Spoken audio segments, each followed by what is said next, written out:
This is from Bitcoin News. It says people should talk to their financial advisors about adding a 2 to 5% allocation of Bitcoin. So let's see what they got to see, what they have to say here on MSNBC.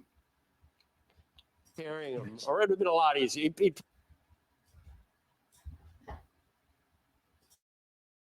Percentage of gold's market cap should Bitcoin have? What within 5 years? You know, think about it this way.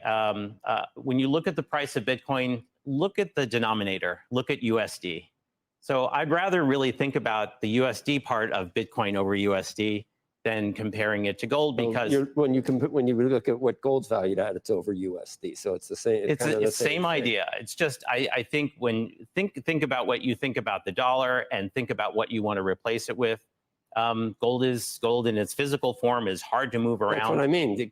Bitcoin should at least, there's no reason it shouldn't be just 10% or 20% or 30% of gold. Right. It should be. And, you know, poor Senator Menendez, I mean, you know, he's like walking around with these gold bars. It's like, oh, I mean, if he had Bitcoin, it would have been right on his. I think they were hidden. I don't think he was carrying. Oh, he wasn't actually carrying them. Or it would have been a lot easier. He'd probably still be, you know, sailing, no problem. That's right. Right. Actually, cleaning up a lot of these old cases about Silk Road and Mt. Gox, I think will help. Like that helps just sort of cleanse us all of these kind of old sins, and we can move on with a clearer idea of Bitcoin as being a store of value. And a lot of the ETF holders, I think, feel that way. Also, you know, diversified returns. So the whole asset class presents a lot of opportunities. So you're a stacker, and you think people ought to keep stacking. I think people should really consider with their advisors to add 2 to 5% of Bitcoin.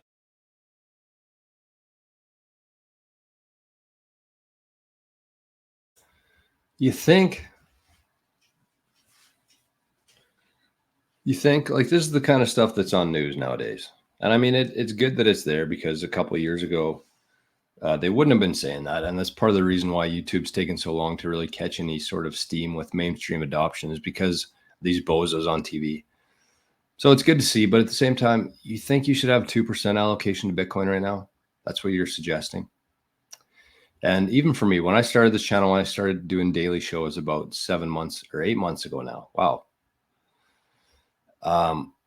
I was saying the same thing. I was saying, like, just start with 1 or 2% of Bitcoin, but that was before the ETFs. That's when you actually had to go on the exchange. You had to buy it yourself. You had to learn how to store it. You had to figure out how to get it off the exchanges, what device to use, all that stuff. And I think at the time that was a reasonable allocation, like 2 to 5% in that environment, where you had to take some responsibility, you had to take more risk, you had to take some time to learn. Because the problem that a lot of people had in Bitcoin through the years is that they would get really excited about it. They would see the price running up, they'd buy it, and then they'd have to figure out what to do with it after that. And a lot of people lost their Bitcoin because they weren't ready to do that yet. They weren't ready for that kind of responsibility in terms of storing their Bitcoin. So that's what I said. I said, take 2 to 5%, even if, you know, you lose it, you're not going to lose all of your wealth. But it's worth getting into at this point. And that was when Bitcoin was like, I don't know, half of what it was today. But nowadays, with the ETFs, with everything that's available to people and how easy it is to get allocation and exposure to Bitcoin, I think if you have under 10%, you're really fucking this up, like significantly. Because what's your other 90% even in right now? The stock market? NVIDIA? Is that kind of the only thing that's moving at all? In the other system, it's a no-brainer to me. And if once you understand and once you go far enough into Bitcoin, you see that 10% is a very low allocation for where we are right now. So this guy says 2 to 5%. I say if you have 2 to 5%, you're in big trouble. You should be going towards 10, 20, 30% of your or more. So don't take my advice on that. That's just that's what I do. I'm definitely in the more side of things there. But we're at the point now where it's so easy. You don't have to worry about it. You can get exposure to it. And the nice thing about that is if you are using either the Bitcoin ETFs, you got MicroStrategy, you got Similar Scientific, some of the mining shares, which I wouldn't recommend. But the nice thing is you can actually buy Bitcoin through the ETF. You can hold it. You can get the exposure to that for a year. And during that year, that's when you can actually take some time, learn about Bitcoin, learn how to store it as much as you can anyways in a year, and then start selling your ETFs and buying the real stuff.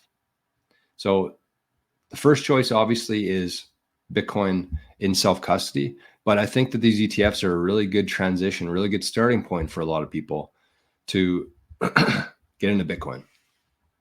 So 1%, 2%, if you're a pansy, if you have any sort of common sense and logic in your brain, much higher than that.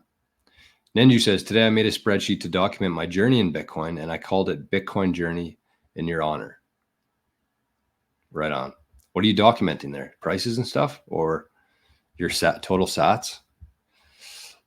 Just make sure you don't keep that on a drive or anything, on a Google Drive. How's it go? Diversifying is worsifying. Yeah. And I saw a Michael Saylor video this morning. It was just a clip.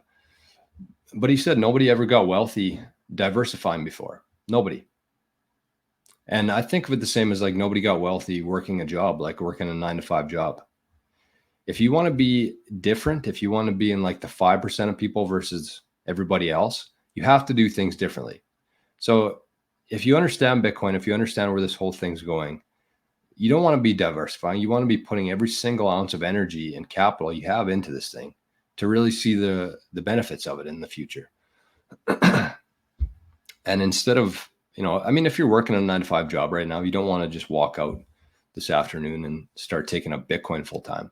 But what you can do is start positioning your life where in the mornings or at night, you start doing whatever it is you like doing. You could be drawing, you could be building websites, you could be doing people's accounting records, taxes, whatever that is, but do it in the morning and at night. And then after a year or two, you can just slowly transition out of your job and into your own business. And that's where real wealth is created. It's not by going to work or diversifying your portfolio.